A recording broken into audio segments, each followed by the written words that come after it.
Hey guys, LunaSpawn27 here, bringing you Toriko chapter 333, the first round. So, on a note here, I'm going to be using the manga stream translation for this one, but every now and then I will refer to the Batoto translation whenever I need to. So the chapter begins with Asaruti noticing that the one chef that he or she told the other 10 shelled chefs to look out for wasn't among the group, obviously referring to Kamatsu. Well, him or Chio. Yet again, we learn a little bit more about Asaruti's ability. According to Mei, Asaruti can read up to 10,000 books a year. And because of that vast knowledge, Asaruti can imagine how certain events will play out. In this case, Asaruti gets a vision of how the cooking battle will turn out, where Asaruti is being grabbed by these food spirits or food souls, I'm not exactly sure, and is dragged down into the bottom of the soul burner, but I'm going to call it soul furnace from the Batoto translation because it sounds a bit better. While the human world chefs are still standing, emitting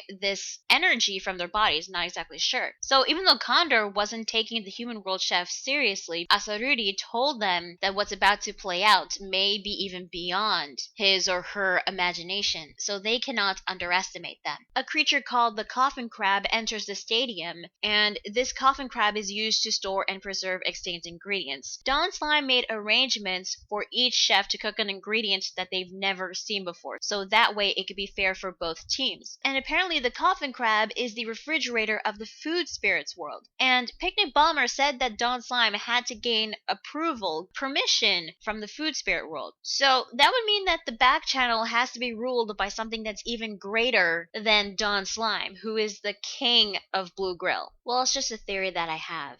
Now, Kikino said that they will have the advantage because they're the ones that can hear the voices of food spirits. And even though that may be true, that doesn't mean that Kikino should act all high and mighty and cocky like they've won. Just like what Asaruti said, they can't underestimate these guys. Now, it turns out that the soul furnace is actually the center stage inside the stadium. These mechanical arms pull off the lid, while this one masked man turns on the soul furnace into high heat. But these aren't regular flames that emerge from the soul furnace. These are the food spirit's food desire, burning appetites that these souls once carried in life. So the flames are technically souls with huge amounts of appetites. If you think about it, that's kind of creepy. The coffin crab then blows this bubble, which is made out of some sort of liquid, not exactly sure what. It opens its coffin, releasing these two fish into the bubble. Now, according to one of the members of SP10, this kind of fish is called a reef fish. A leaf fish, which is understandable considering that their scales and fins are made out of leaves, are a species that went extinct over 15,000 years ago. They once lived in multiple gravities valley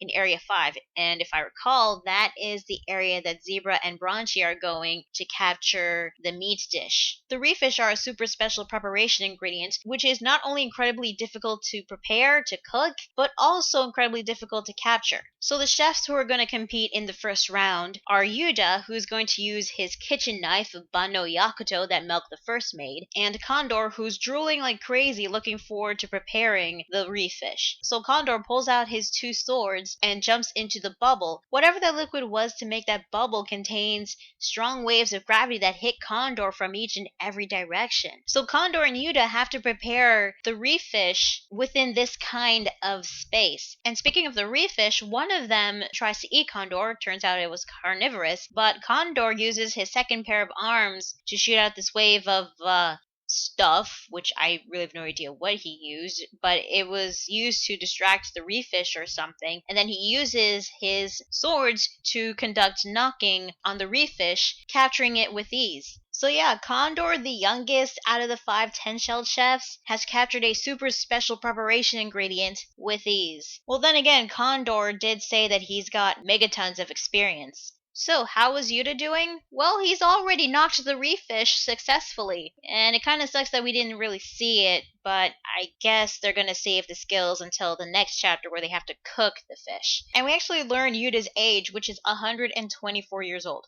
124, which is no big deal in the Toriko world, but in the real world, it is a huge freaking deal. Not only that, but according to Yuda, aside from Setsuno, Zaus, and Chio, this is the first time he's competed against someone who is older than him. And I just find it really weird that Condor is calling Yuda a little kid, even though he's 124 freaking years old. But Condor is actually over 3,000 years old, but he doesn't remember his exact age. So the crowd then starts cheering for Yuda, and the chapter ends with Condor saying, "Well then, you'd better give me a fight that I can't forget, because right now it's seeming pretty forgettable. Let's see your Megaton level of impact." So yeah, that is Toriko chapter 333. What did I think? Well, honestly, I thought it was a decent chapter. It was mostly the beginning of the first round, which I thought was alright. I still don't understand what Condor did to the reef fish to stop it from trying to eat him. It was just this big bubble of stuff, which I really have no idea, but I guess we'll get to see more of Condor's abilities in the next chapter. And you know what? Now that I think about it, Condor and Yuda are actually perfect fighting against each other, because Yuda's shtick is all about millimeters, and Condor's shtick is all about megatons or gigatons. So you have meter versus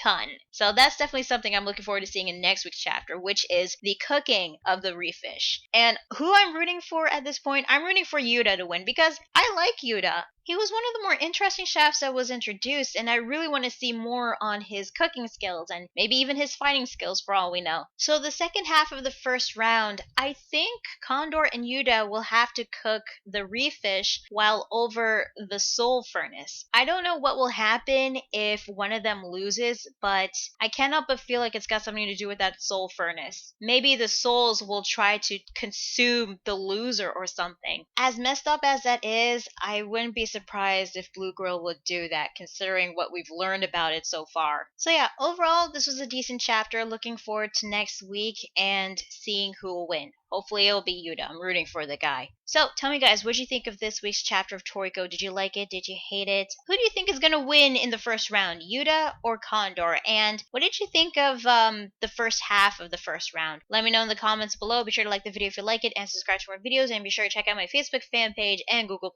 So yeah, that is Toriko chapter 333. I'm Lunar Smile 27, and I'll see you guys later. Bye.